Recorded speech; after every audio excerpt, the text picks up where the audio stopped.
Hi my babies, and welcome back to another video. It's your girl Virgo Garden. If you don't know, now you know. Anything you need to know about little old me will be down below in the description box. You do not have to be a Virgo to watch this video.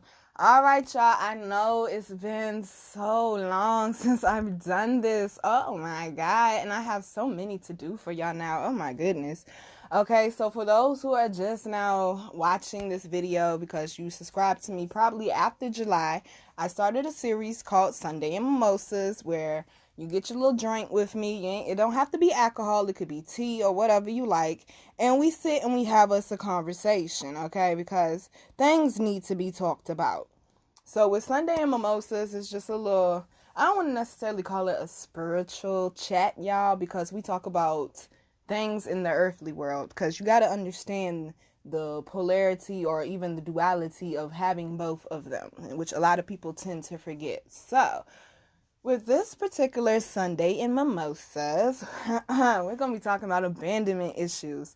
Now, I have no clue where my emotions are going to go during this, okay? Because this is something I'm actually still working on healing from. But I feel like it's something that probably really needs to be talked about. And this is like one of my biggest and hardest healing hurdles right now. So yeah, it could go any kind of way, y'all. But I came up here with a purpose, and they told me I really need to do this one. So that's what we're about to do. So I'm going to read a blog that I wrote, and it's called Abandonment Issues. Now, I'm not going to lie to you. It is like 5, 6, 7 paragraphs long, but I mean, you should be able to deal with that, right? Right. All right. So here we go. Abandonment issues. Sometimes you feel like you're on top of the world and loved by all, and sometimes you feel lonely and abandoned. I personally, over the last 5 years, have made it a point of cutting out anyone who I feel does not serve my higher purpose. If I feel they had bad vibes or not good intentions, they have to go, which is what you're supposed to do, right? You're supposed to protect yourself from those who are not genuine and try to cause you harm. But what about the person you cut off? What have they gone through in their life? People's behaviors reflect what they have experienced. Are you reading deep enough? Do these people act and treat you this way because they're evil? Or do they act this way because they haven't healed from the experiences they've been through? I'm known out of my group of friends as the one who doesn't take anyone's shit. I am, though. I refuse to let anyone else feel they can treat me any kind of way and get away with it. I'm very quick to distance myself from a person once I get a bad vibe or several bad vibes. But where did I learn that from? My father. I was raised in a single mother home, and my father would come and see me when he felt like it. He would call when he felt like it. He would pick up the phone when I was calling when he felt like it. As a child, you need your parents at all times. But when it came to my father, I didn't have mine. And he will only show up when it benefits him, having no regard towards my feelings or needs. And it took me to this point in my life to realize I have abandonment issues. I felt abandoned by my father when I wouldn't do what he wanted, when he wanted, and how he wanted. I lived my life in fear that if I didn't do what he wanted, he would leave me, and that's something I didn't want because no one likes to feel alone, and I needed his love. I felt all my life my father held the puppet strings to his love, and he just played with me when he wanted. I felt that I wasn't taken serious as his child because I was the only one out of all of his children that did not grow up with him in the house. So I felt that he didn't have to be there if he didn't want to. And that's how I started carrying it with other people as I grew into an adult. I don't have to be here, so I'm gone. That's how I carried it with my family, friends, lovers, and jobs. If it's not benefiting me to my liking, I don't have to stay. I'll be okay anyways. But that's not healthy to always cut people out your life, especially with no warning or conversation about it. That's a terrible way to communicate, and also another trait I got from my dad. Leaving things unfinished with other people can cause a deep regret within yourself that can have a hold on you for years. So it's better to confront what obstacles you have in your life rather than run from it, because it will only get bigger and follow you. Don't abandon your issues. Whether we like how people have treated us or not, the issues have to be dealt with. You can't run forever from broken things in your past, because just like a car, if you don't change the oil, it will eventually break down. Maybe it's time for a tune-up in your spiritual and emotional life. What abandonment issues do you need to deal with and heal from, and how will it benefit you in the long run? All right, y'all, so that's the blog that I wrote. I wrote that actually September 4th, 2019. So if you are a smoker, you are allowed to go ahead and smoke with me during this process, because I definitely just lit mine. So, like I was saying, y'all, I wrote this September 4th, 2019. Now, February 2019, me and my father had a very long and very deep conversation. We never had a conversation that long. We never had a conversation that deep. And he actually apologized to me for not being the father he knew he was supposed to be to me. And he told me that it wasn't my fault at all. Now, that's the only time I ever got that from him. He also told me, I think it was last year, like sometime in the summertime last year, that everything that happened was not my mother's fault. It was his fault. Now, let me give y'all a little bit more of a background so y'all can understand how fucked up things between me and my father are, okay? So I have 4 siblings altogether. My mother has an older daughter that's not by my father. Me and my sister, we're 6 years apart. But my father has a daughter that's a year younger than my oldest sister. Then he has a son that's a few years younger than her, probably a couple years younger than her. Then he has his youngest son, who is 5 months older than me. Okay? So, I have a brother that was born April 1990, and I was born September 1990. If y'all understand the mathematics of that. You can't have twins, okay? 5 months apart. So, that was 1990? So then we fast forward to, I would say, probably the fall of 98. My parents had been together for almost 9 years at that point. And he brings a bill over to the house to show my mom, because he was like, I can't believe how much these people charge me. He was like, Look at this bill. Look at how much these people charge me. Now, my mama ain't stupid. She knows he has a baby mama. I'm still trying to figure out the ins and outs of all of that, y'all. But she said she looked on the paper and she saw my father's name, and then she saw his baby mama's name, and they both got the same last name. So, 8 years after I was born, they've been in a relationship for 9 years. My mother finds out my father is married. He didn't even tell her. He was just being stupid, not even thinking that his wife's name is on the paper, and showed it to my mama.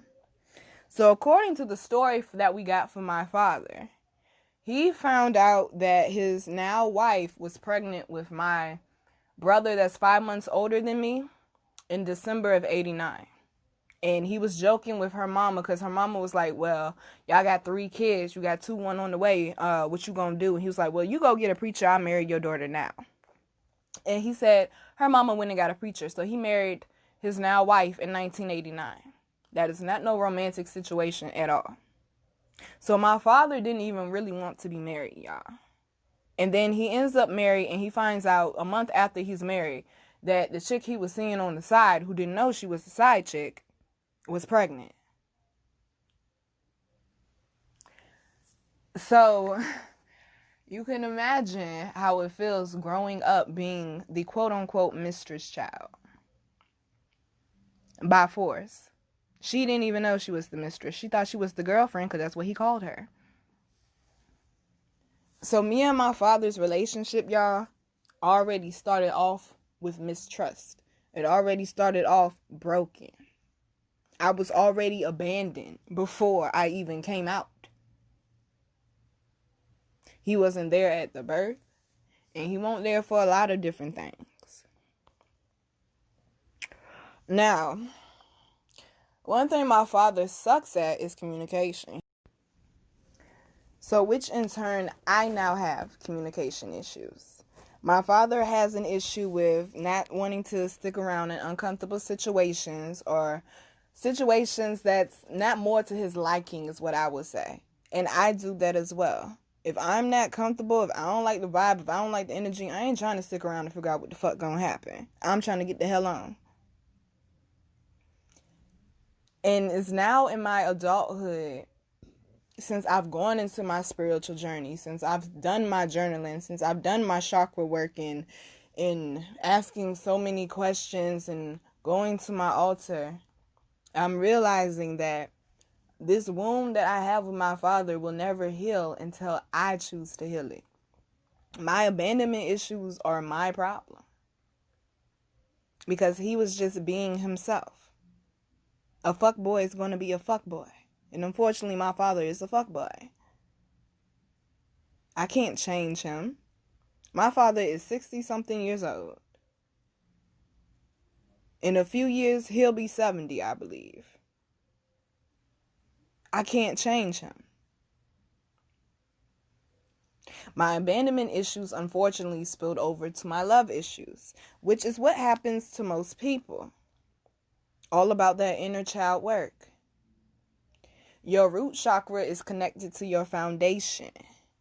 My foundation, before I even entered this world, was already in ruins. It was already unstable.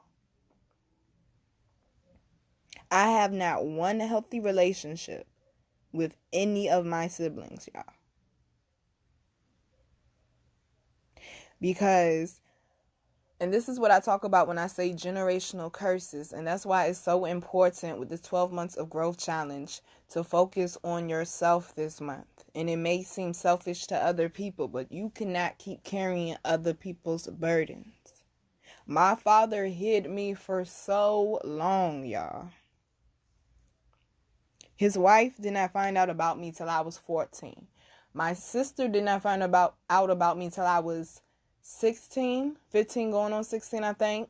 Then my oldest brother found out about me, I was 17. And we actually met, sat, and talked. And my father was mad because he came over to my house to actually talk to me. He has control issues as well. And I met my last brother, who's 5 months older than me, when I was 18. And he actually told my father he's glad he introduced us because he would have tried to holler at me if he didn't know I was his sister. So basically, still to this day, all honesty, my father still hides me. I can't comment on his Facebook or go like his pictures and stuff. That's going to cause a problem with his wife. She's known about me since I was 14. Y'all, I'm 30. Okay?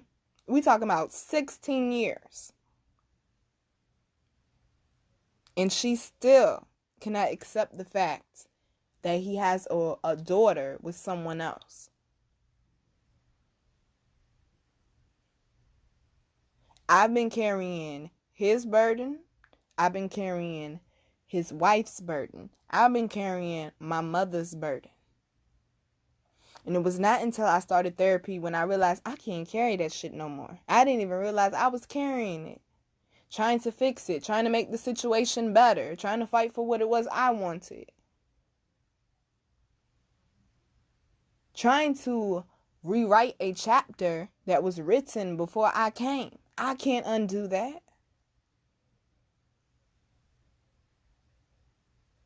So like I said, my abandonment issues led to me picking the wrong lovers. Picking the wrong friends too. It seems like I always end up in a relationship with a broken man. Or I always end up talking to a broken man who refuses to heal with or deal with his inner child issues. Just like my father. Which is one of the reasons why I'm probably so hell-bent on healing. because I've seen what it does to adults who choose not to. And it's not pretty. And we all know somebody. Who refuses to heal, who refuses to go back and fix the things inside of them that they're responsible for fixing, so they become a shitty person to everybody else. I'm not responsible for that, boo. That is on you. And the reason why I started my inner child work healing journey is because I wanted happiness. I wanted to know what happiness felt like. I wanted to know what it felt like to love freely and be loved freely.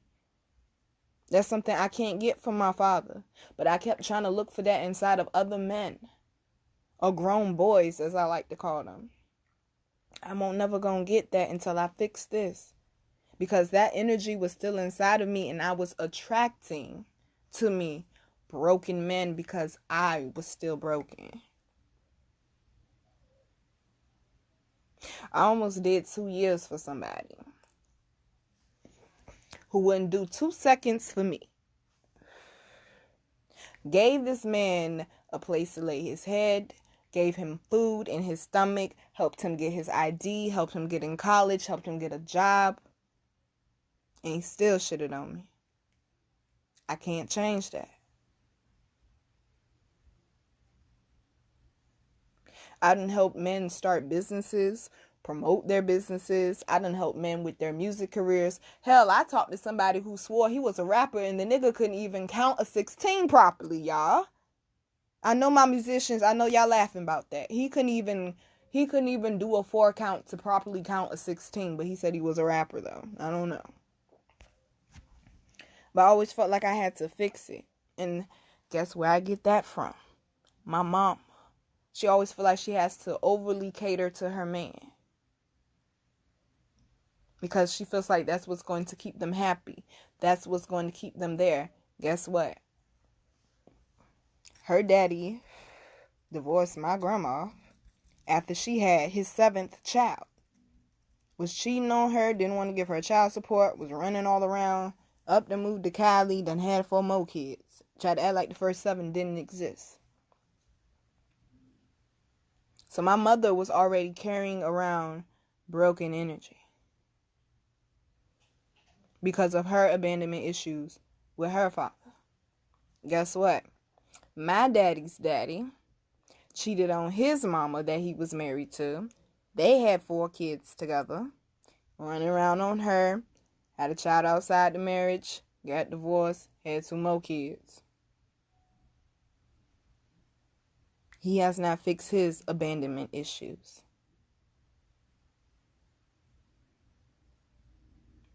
And even to this day, because my grandfather, my father's father, is still alive, and I ask him questions about, well, what made you do this to grandma? Or you know, like just I need to know questions that you ask when you really working on that inner child work. And still to this day, all his children are either in their late 50s or they're in their 60s. His 4 oldest ones, anyway, his 4 oldest ones are all in their 60s. And they are still mad at my grandfather to this day, y'all, that he cheated on their mama, who is no longer here, rest in peace, grandma, and had other children. Y'all holding on to a 50-year grudge and is mad at his current wife, and they've been together for like 20 or 30 years now. And I'm like, do y'all see the point? It's a whole bunch of broken people walking around out here, spewing their unhealed issues onto everybody. That person that snapped at you at the drive-thru or at the store or whatever, they have abandonment issues. They have something they need to work on, something they're not happy with in their life. The only thing that you can do is work on yours, because you can't force nobody else to heal.